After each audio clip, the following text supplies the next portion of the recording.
So here is my browser. And as you can see, I've opened all three AIs, ChatGPT, Claude, and Gemini. Today, we're going to give them the exact same task, to build a Spotify clone. And then we'll compare all of them so you can clearly see which AI tool is actually best for coding.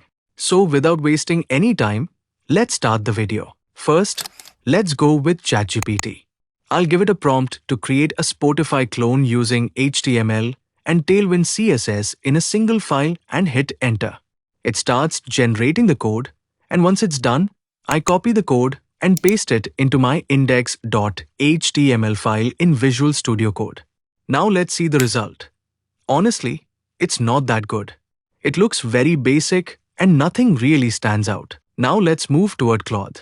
I'll give it the same prompt, it generates the code, and then we copy and paste it into Visual Studio Code. Right away, you can see there are some errors in the code, but let's still check the result.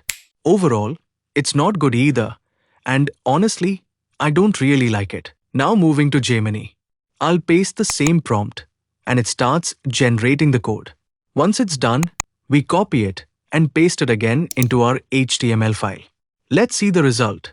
Wow, this actually looks like Spotify. It's clearly much better than both ChatGPT and Claude. So if I rate all of them out of 10, ChatGPT gets a 5, Claude gets a 6, and the winner Gemini gets an 8.5. So overall, as you can see, the tool you should go for coding right now is Gemini.